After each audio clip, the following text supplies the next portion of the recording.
Greetings and welcome to an LGR thing, and today I would like to talk about more specifically the Sega PC games that were released throughout the late 80s and into the 90s and early 2000s. This is somewhat inspired by having played through Sonic Mania recently a couple times, and I just friggin' love that game, and I was happy to see it on PC. I'm always happy to see Sega stuff on PC, which is why I've collected a good amount of it, so let's take a look at a good amount of it. This is not going to be a comprehensive video of everything Sega's released on PC or anything like that, just a selection of my collection. And when I say PC throughout this video, I'm going to be referring to the IBM PC and compatibles. Even though Sega released their games on all sorts of personal computing systems, especially during the 80s, like this one right here, the official Zaxxon by Sega. This is from Datasoft Incorporated for the Atari 8-bit line of computers. Although this is just sort of a generic box they used for all of their releases, as far as I can tell here in the US, from 1983 to about 1985. But let's take a look at the PC version from 1984.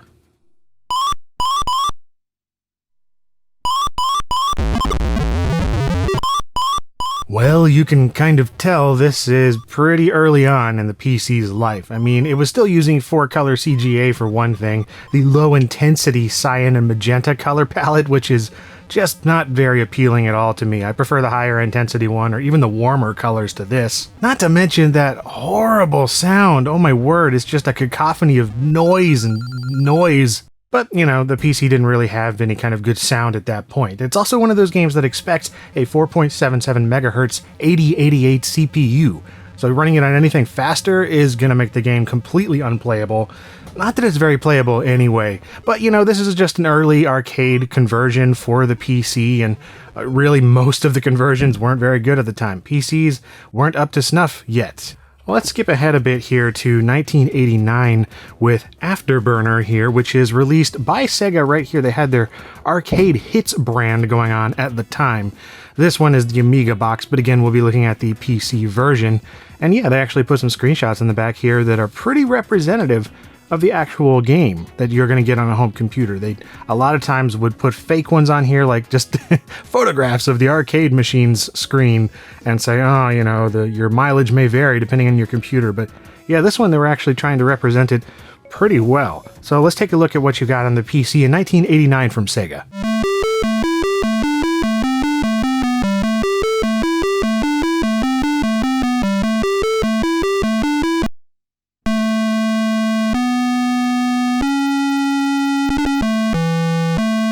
This is definitely an improvement. For one thing, you've got 16-color VGA graphics. Yeah, that's 16-color VGA. It's kind of a weird choice, but I mean, I don't know, I guess they just wanted to do it that way. Maybe it had to do with speed, because Afterburner is something you want to run quickly, although unfortunately they didn't get it to run very quickly. As you can see here, the frame rate is kind of a mess. It's just not fast enough or smooth enough to make it a very fun version of Afterburner, or Afterburner 2 in this case, which is the arcade update that they're basing it on. It does feature a fascinating remix of the original levels though. You can tell what they're supposed to be if you've played the arcade game to any degree, but they're sort of, you know, still kind of messed with to make them work. And as you probably noticed, there are no sound effects here whatsoever. You just have more awful PC speaker music. It's really repetitive and shrill, but hey, at least it's better than Zaxxon. Well, that's all I'm going to show in this video from the 80s, because I really want to get ahead to the stuff I really remember, and that is the 1990s Sega PC games like Daytona USA Deluxe here from 1997. And yeah, I know I'm skipping ahead a bit here because there were a lot of things in between, like 89 and 97, that Sega did. For instance, they ported games like Altered Beast in 1990 to MS-DOS, and then Echo the Dolphin and Comix Zone in 1995 or 94 somewhere for Windows 3.1. But yeah, 1997 is where they really started diving into the PC world once again, and this is the deluxe version of Daytona USA, which it's based on the arcade one and the Saturn one, and you know, just the things that they had released up to that point. However, the deluxe really does mean that it's a different game. It was also known as Daytona USA Evolution in Japan, and this is a Windows exclusive update, or really a reimagining. It's got new cars, a new course, and a completely new soundtrack, and 8-player multiplayer. Yeah, just take a look at this.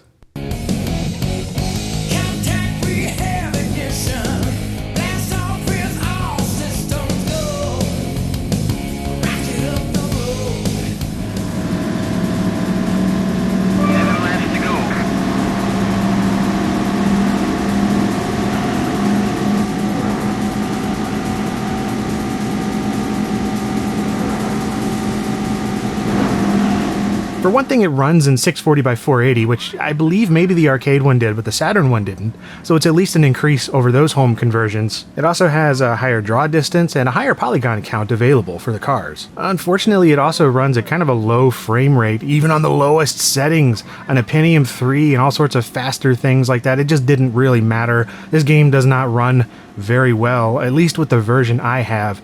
I know there was a Direct 3D version later on that maybe it was a patch, I don't know. I haven't actually looked into it yet because I plan to review this in the future, but I'm sure that one made it run a little bit better. But the one that they actually sold in stores, it doesn't run terribly well. And personally, I don't know, I'm just not a fan of this because of the things like the different soundtrack and the different way that the game plays because of that lower frame rate. It doesn't feel very Daytona USA-y to me, but I guess it's nice to have a couple of extra features thrown in there. But around 1996-97 though, Sega started releasing a lot of their games through expert software like Virtua Fighter PC here, distributed exclusively by Expert they say, at least here in the US for a time.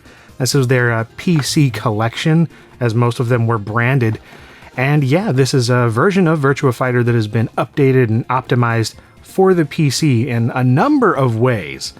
This one in particular is just, I think, the Direct 3D version. Actually, it might not even be that. I think this might just be software rendering still. However, there was another version of this that they released that I have talked about before, which was optimized for this beast right here. This is a Diamond Edge 3D 2120 video card using the NVIDIA NV1 chip. So this is actually NVIDIA's first video card, or their first video chipset that they sold at retail. And yeah, the Sega had their branding and everything on this. You could actually plug in an adapter here for real Sega Saturn controllers to work on your PC. It had sound as well, which is quite interesting. And yeah, there you go. It's a thing that lets you have your own specific video acceleration for games like Virtua Fighter on PC. Not this one, but there was an Edge 3D version. Again, I've talked about this in the past. If you'd like to see my Oddware episode on that, you can see that by clicking the little card there, or there's going to be a link at the end of the video. Well, I think that's super fascinating, though. Let's just take a look at this first one that they released on PC here. Fight! One, ready, go!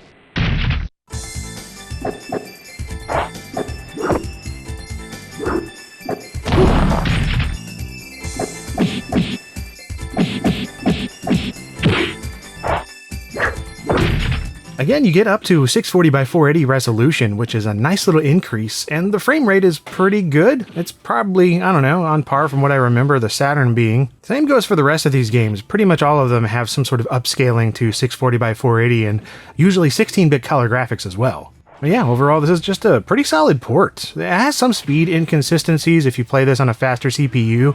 Sometimes a fight will start off too fast and kind of increase or slow down here and there as it kind of readjusts. I'm not really sure what that's about, but for the most part, yeah, it's totally playable, and having Virtua Fighter on the PC is just neat, or at least it was at the time. Sega loved their Virtua games, like this one right here, also released in '97. This is Virtua Squad from Expert and Sega. And yeah, this is a conversion of Virtua Cop, the arcade game. And I don't know why they called it Virtua Squad when they brought it over to PC, but they did. And yeah, this is what you ended up getting. And you can actually see right there that supporting the Diamond Edge 3D card right there in the back. So this one also had the Diamond Edge support, but this was included out of the box instead of needing a patch or a separate version for it. Anyway, let's take a look at some gameplay.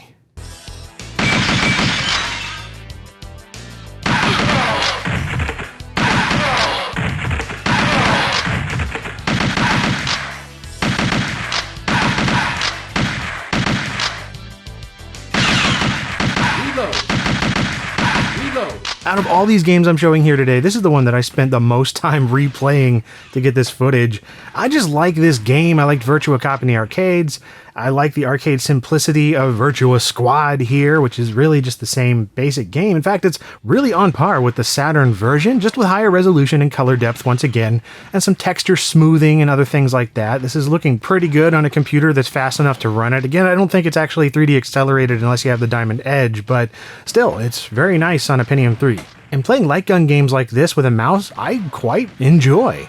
Only problem is it kind of makes it a little too easy. I don't know if that's just me, but I find that playing these with a mouse is almost trivial to a point, at least during the first half of the game. The last half is still a little bit tough. But anyway, that's Virtua Squad. I quite like this one. And here's one that many people seem to be rather surprised when I show them that it appeared on the PC officially. This is Panzer Dragoon, a very much cult classic from the Sega Saturn. Blast through mystical, surreal worlds. Yeah, I would say so. It's a pretty mystical, surreal game. I like it a lot. It's optimized for the Pentium processor and Windows 95. Real-time texture-mapped graphics. Ooh, let's take a look at some gameplay.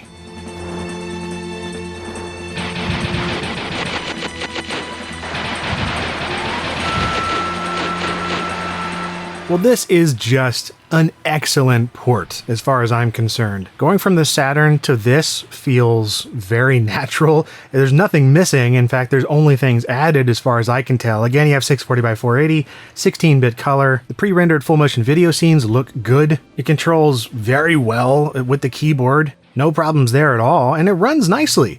It doesn't really slow down except for a few scene transitions here and there, and sometimes when things get really, really hectic, even on a much faster CPU than it needs, it will slow down just a little bit, but either way, I'm really happy with this port, and it's a great way to play Panzer Dragoon. In fact, I've played through it on the PC, and it's just a rad game anyway, but it's somehow even cooler to me on a Windows 95 PC. Alright, sticking with the Saturn conversions, here we have Bug, a game that isn't, like, particularly great in my opinion, but hey, it has real-time 3D action and a cute mascot from the time when cute mascots were still a thing. This is a platformer that is in 3D, but kind of works in 2D. It's interesting. I don't know. It's not like my favorite or anything, as I said, but yeah, they tailor the graphics for peak PC performance with 4 resolutions, and it has incredible SGI rendered movie sequences. Ooh. Yeah, let's take a look at some gameplay for this one. And action!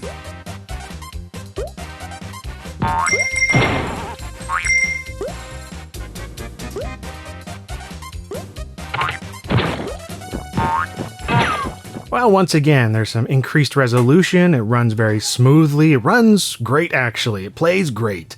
I really don't have any complaints, it's pretty much just better in every way than the Saturn version as far as I can tell. Not that I've played it a whole lot on the Saturn, but, you know, playing through the first few levels on each back-to-back, and the PC game is a little bit better.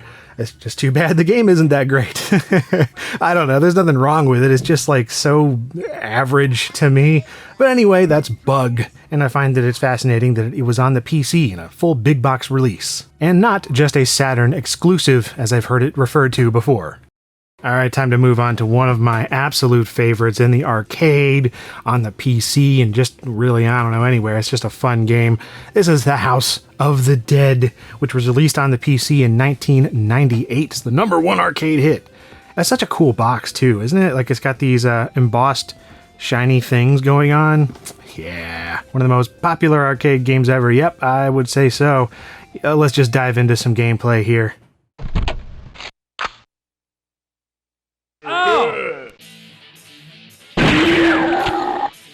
Others are still inside. Save them. Well, that's House of the Dead. You pretty much know what to expect, because chances are you've played this controlled with the mouse, which once again makes the gameplay just a little bit trivial if you're used to the light gun, or are very used to the mouse, whichever, but it's still fun. The only real problem I have is that the mouse does feel a little bit floaty. I don't know, it's not as precise feeling to move around, almost like there's some smoothing or acceleration or something, just compared to something like Virtua Squad, which just felt dead on to me. He really is just like the arcade game, which is awesome. You play through the whole thing. As far as I can tell, all the content is there. It's solid stuff. And it also has an exclusive PC mode, which lets you select your character to play if you want to do that. Otherwise, yeah, it's just House of the Dead as you would expect. And it's good stuff if you like House of the Dead. And who doesn't? Also, House of the Dead 2 was on PC, which is also fantastic. This is the better game, in my opinion, as well. They're both on the PC and are pretty great. Look at that box. I want to review these at some point. But yeah, House of the Dead 1 and 2, released by Sega on the PC, and they're solid, man. Solid.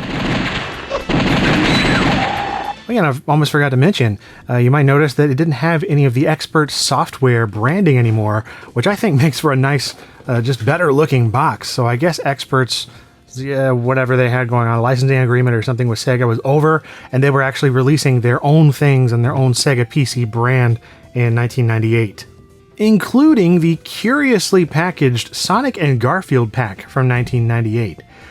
Yeah, I get a lot of questions about this one anytime people see it in the background of my videos. So yeah, you do get 3 games here: Sonic and Knuckles, Baku Baku Animal, and Garfield. It just says Garfield. It doesn't actually say what game it is. Even on the back it just says Garfield. It does actually say right here that it is caught in the act, but we'll get to that in a minute. That's not quite right. Anyway, let's take a look at the first one, that I want to look at in this pack, which is Baku Baku.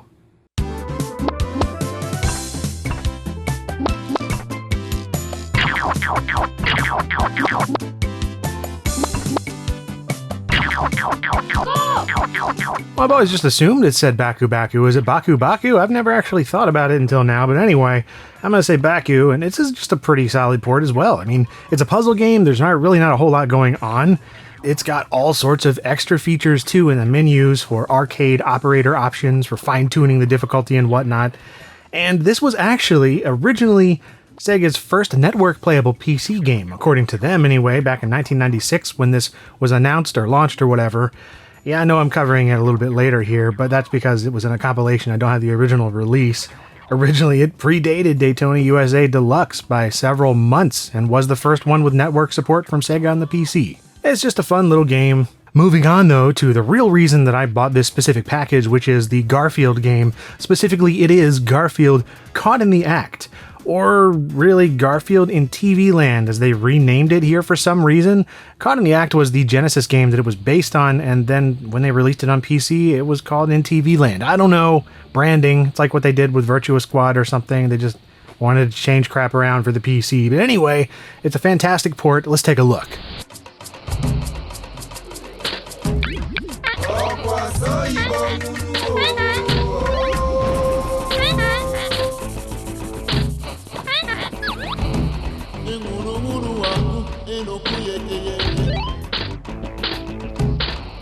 Well, right off the bat, you might notice that it has a new CD audio soundtrack, so gone are the Sega Genesis twangy tunes from its FM synthesis chip, which I kind of miss, but I don't know, the CD soundtrack sounds pretty good. It also has a new world to play that is exclusive to the PC version, and in fact, all of the levels, period, are reworked and reordered, and they just kind of flow together better. You don't start off in the Dracula sort of vampiric level anymore. Instead, you start off with the Cave Cat level, and then move on to Egypt, and it's all out of order compared to the Genesis one, but I really do think that it's paced a little better, at least in the beginning of the game. It's not nearly as much of a difficulty spike early on, so maybe that's why they called it TV Land. Like, it's different than being caught in the act, because the levels are a different land of levels. I'm not really sure. I'm just making crap up at this point. But anyway, I really like this game on the Genesis, and I definitely want to cover this at some point. I'm still looking for its original big box before I review it. And lastly in this pack, let's take a look at the Sonic and Knuckles collection. And yeah, as the name implies, this is a collection of all of the Sega Genesis cartridge configurations for Sonic 3, Sonic and Knuckles, and Sonic 3 and Knuckles. They're all represented here, and they're in one package. You can select them from a menu, which is pretty cool. So let's take a look at how this plays.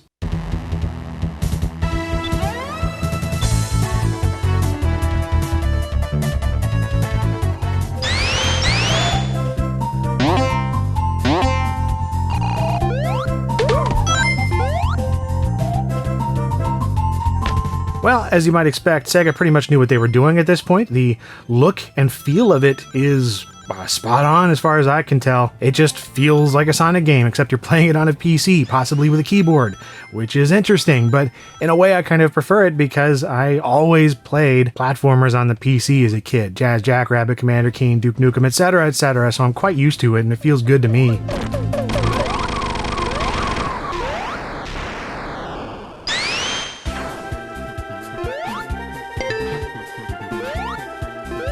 Unfortunately, the audio is a mixed bag.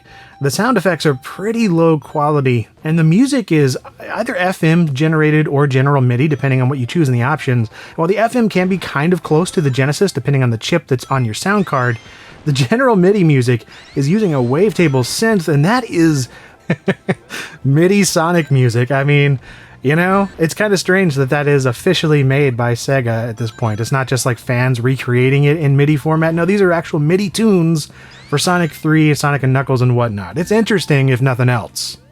All right, moving on to 1999, and well, yeah, this is a game. This is Sonic R, and I have a confession to make. I used to enjoy this. It was my first Sonic game on the PC. I'd never had a Sonic game on PC. I knew there were some of them, but honestly, I never saw the Sonic and Knuckles collection in stores when it was affordable. By the time it was affordable, it was like out of the stores, and this was in stores and it was on discount. Anyway, whatever. I played it and I liked it because it was Sonic and it was 3D. Let's take a look at some gameplay.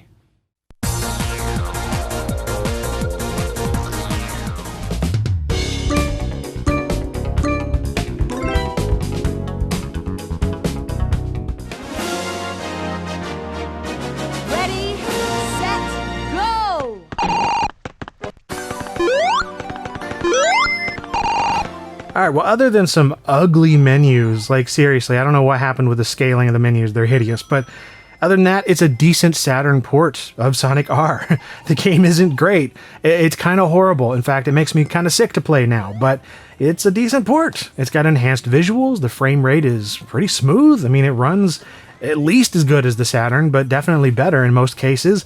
And of course, there is the soundtrack, that CD audio soundtrack.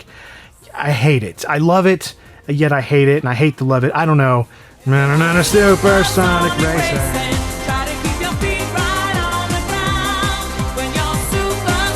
Alright, that's enough of that. Let's move on to more Sonic R.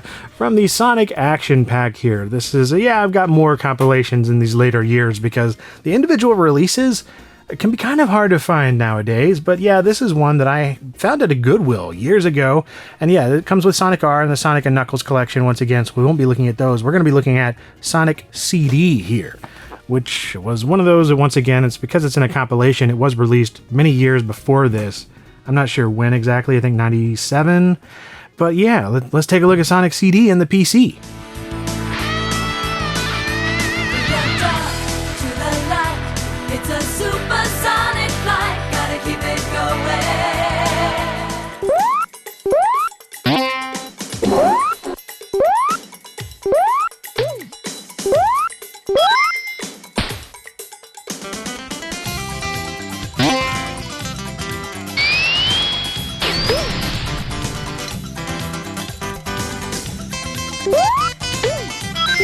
Dude, that is good stuff. This is the only Sega CD port that I'm showing here today, and I wish there were more of them on PC if this is any indication. It's just really good. It plays very well. I think the sound effects are better than what was in the Sonic and Knuckles collection, and same goes for the music, largely because it's a CD audio soundtrack, so you can get all the sonic boom that you want. They just left it the same, and it's good stuff, man. It's really good stuff.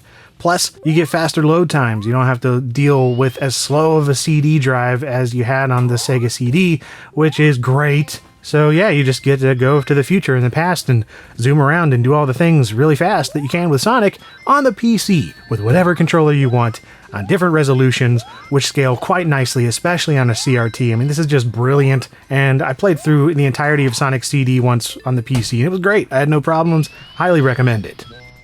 Alright, one last one we're going to take a look at today, and that is Crazy Taxi! Hey, hey, hey! Released in 2002. And this is very similar to the Sega Dreamcast port, and I have covered it before in review form, but let's go over it just a little bit here, starting with some gameplay. Open your eyes, look beyond the lies, get the drama 'cause there's no surprise, no! Which, as I mentioned in my review, runs a little bit slower, and it has a new soundtrack, which I am not fond of. It mentions it as a selling point on the back of the box. It's like, oh yeah, look, it's rockin' soundtrack with brand new songs, but I don't want brand new songs. I wanted the friggin' Offspring. It at least still has the original licensed brands in game, all the stores and whatnot, KFC and Levi's or whatever. but it's just not the same without the Offspring. Of course, the bigger problem is the shoddy performance that really kills this version of the game. Regardless of the hardware you run it on, it runs slower than that 60 FPS and sometimes really slows down for seemingly no reason. And I don't know, I don't get it. There is a version on Steam that runs a whole lot better, but again, it's got some remix stuff that, different soundtrack once again, all the in-game branding is gone. It's just, there's really no perfect port of Crazy Taxi to the PC. So you either stick to the Dreamcast, or surprisingly, the mobile phone version is better than this. So I don't know, man, what they were really doing. It's unfortunate because I love Crazy Taxi, but that's what you got in 2002. Well, that's all I've got for this particular LGR episode on Sega PC conversions and ports and adaptations. Of course, there are more. Once again, this is not a comprehensive video, and I'm no expert on everything Sega on the PC or any other platform for that matter, but I just like exploring these, and I think they're fascinating. They did a whole lot more too, of course, like the Smash Packs here. This is Volume 2 that's playing, and it released games like Sonic the Hedgehog 2 for the first time on the PC, at least officially. There were emulators, of course, that really did a number, I guess, on certain companies in the late 90s and early 2000s, and then you ended up seeing a lot of official emulations like these showing up on the PC at that point.